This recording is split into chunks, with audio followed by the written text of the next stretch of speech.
Hey, what's up you guys? Today I'm going to talk a little bit about gestational diabetes.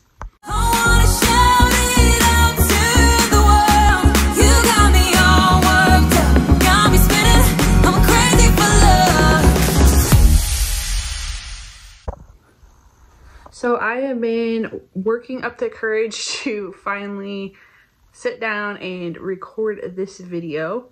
This is a continuation of my 1 hour and my 3 hour glucose test. So just a disclaimer before we start that I am not a doctor or a registered dietitian, but I do have a background in exercise science, which we did a lot of study in diet and exercise. And that's the extent of my knowledge. I am not a registered dietitian. So just an FYI beforehand, if you are diagnosed with gestational diabetes or you have questions about diet in general, I would definitely go talk to a registered dietitian or your doctor or a diabetes specialist or whatever. Don't just take my advice. All right, so moving on. I was diagnosed with gestational diabetes the very beginning of December. So I did my 1 hour test and it was 153 and they want it to be 130. So I went in for my 3 hour test and I don't remember any of my numbers. My fasting number was 92 and they want it under 95. So that was not bad, but I think most of my other numbers were on the higher side, and as soon as you have two numbers above recommended, they will go ahead and diagnose you with gestational diabetes. So when I found out, I was super emotional and upset, and I know it wasn't like all my fault. Actually, it's not your fault at all typically, but you still can't help but like get emotional because it's completely out of your control. So I had a couple of days just kind of get myself together, and I made appointments to go see the diabetes RN and the dietitian. So I saw them this past week. The RN appointment was amazing. I really liked the nurse that I got to talk with. She was very sweet, very understanding, sat there and talked like it's not your fault at all.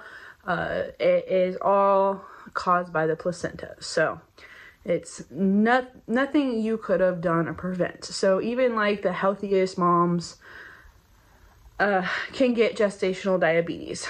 Major risk factors are diabetes in the family, being overweight before pregnancy, and age. Age was my biggest risk factor. It's like over 25. So I am no longer in my 20s, so there was my huge risk factor there. She said that was most likely what caused it. And then gestational diabetes doesn't necessarily happen all the time. So you could have one pregnancy that you have gestational diabetes, and then the next one you could not have it. So, but you have the increased chance of having it again. Again, it is all based on the placenta. So placentas differ pregnancy to pregnancy, which is why our pregnancies are different every time we get pregnant. So that is something to consider. And then after I had that appointment, they gave me my meter. I don't have it with me right now. So I got the One Touch meter, which is covered by my insurance. It's actually really fun. It has a little smiley face on it. It kind of makes my day. Even though when I usually open it, I'm gonna dread what I have to do because pricking my finger is like the worst thing ever. So I have that, test my blood 4 times a day. So my fasting blood in the morning, 2 hours after breakfast, 2 hours after lunch, 2 hours after dinner. So 4 times total. So she was really nice, talked to her, talked about like the biggest risk things they are worried about. So the 2 big things they're worried about the most is baby having low blood sugar once they're born, and baby being too big, and then baby potential for C-section, and then that increased risk of having diabetes after birth, which they say is not too common if you control it while you're pregnant. There is the risk of stillbirth as well, but they say it's not too common. They just have to put it down there for liability reasons, so that is another thing. So I started testing my blood. I went in for my dietitian appointment the next day. This was the appointment I really didn't want to go to because, like I said, I've studied diet. I had already been dieting for like an entire week, just didn't do the blood stuff. Even when I did the blood stuff the day before the dietitian, like everything was fine. I knew what I was doing, but I had to go because it was required, and I sound like I'm being a big baby about it, but I really end up not liking my dietitian too much. She just seems very negative about everything, which kind of irritating me. And then the conflicting knowledge. I know I'm not a dietitian or anything, but it just seemed like she had knowledge that was a little outdated. A lot of it having to do with fats causing you to be fat, which in what I have learned is that mostly carbohydrates and sugars are what cause you to be fat, like an over intake of those.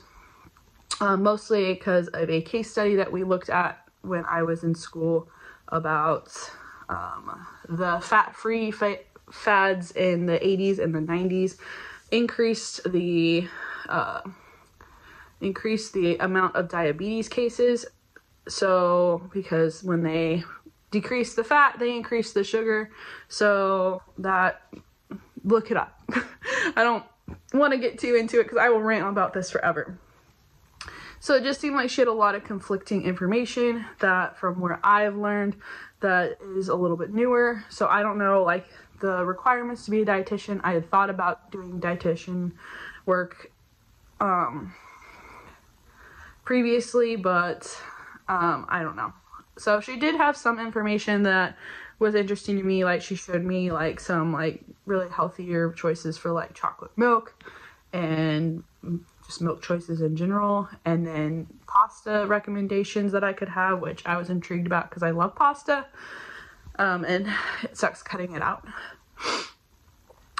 So she did have some good information, but there was some information there that I'm like, I don't think that's up to date, but I mean, I still took it in consideration. Like, I am going to cut down on the carbs and everything, or I have been cutting down on the carbs. I'm not going and like decreasing all my fat supply because she doesn't want me to like overly gain weight. My weight has been pretty slow growing this pregnancy, so I was just a little bit frustrated with that. So I had that appointment the same time I went for my 32-week ultrasound, which everything was good. Baby is measuring on the 50th percentile. So the doctor, my OB, ended up telling me not to overly stress about my diet. So I am still watching my numbers, but I'm just not like stressing about what I eat. Of course, like, I've watched what I eat. I'm eating healthy, but occasionally when I want a little sweet treat, I'm not going to like overly worry about it, I guess. Not like I'm eating them all the time. I'm watching my blood sugars, all that. Again, talk to your doctor and your dietitian and all those people. Hopefully your dietitian's not like mine.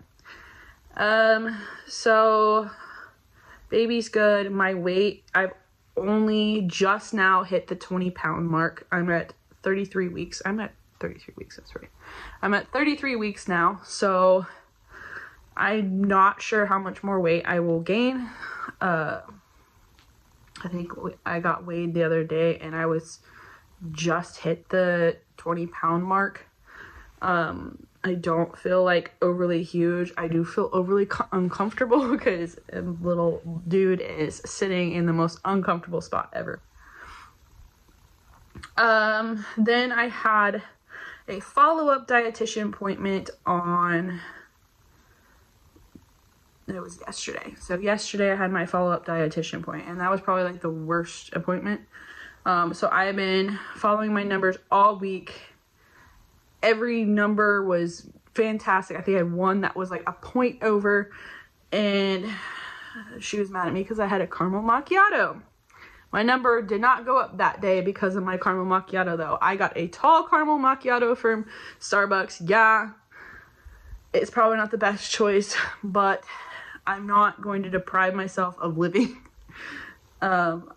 I did watch everything I was eating, and I know everybody has their different choices, but I did pair it with some eggs and had a tall caramel macchiato, which was like 23 grams of carbs. Of course, she like went on a huge rant about that. It's like I only did it one day. My sugar levels didn't even spike. I was active after I ate it or drank it. So it was a little bit frustrating because she kind of just put me down about it. And yeah, it's probably not the best choice out there, but yeah, I don't know. I was super frustrated about it. I'm still a little frustrated about it because it's like my numbers were fine after I had it. So again, this is me. And I know I'm following, and this is, I highly recommend just having, if you do have the What to Expect app, and join the Gestational Diabetes thread there. It is very helpful. There are moms on there that get frustrated and just, I need a day where I can have what I want. And I was very careful just to make sure I didn't get something that had so much sugar that I was gonna like overly spike. And yeah, I could go on about that all day too. So dealing with it in general, I think I definitely have days where I feel really bad. Like, I just, not like physically, more just mentally, like every time I have to like go and test my blood, and for somebody that gets anxious about like test results and things like that, it is not fun. So testing my blood and always be like, oh my God, should I eat right? Is my sugar gonna spike? And then pricking my finger is awful. I sit there and like, sometimes I have to do it multiple times because I like pull away really fast.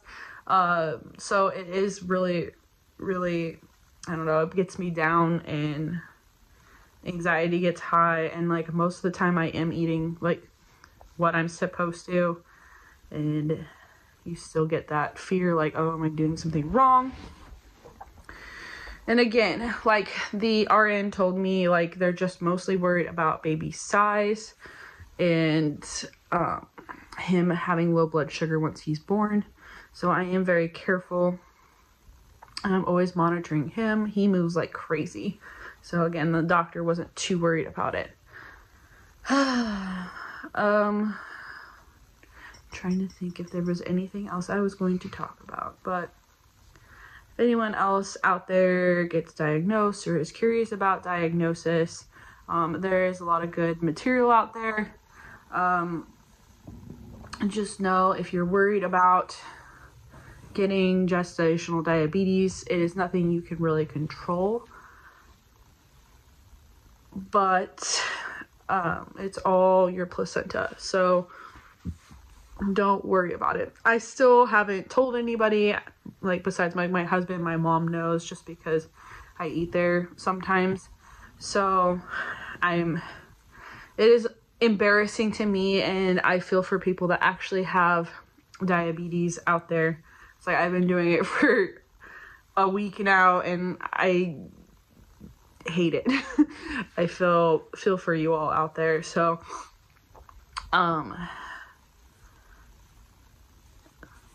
So yeah, that part is definitely not fun, and it sucks because you can't do anything about it to prevent it. So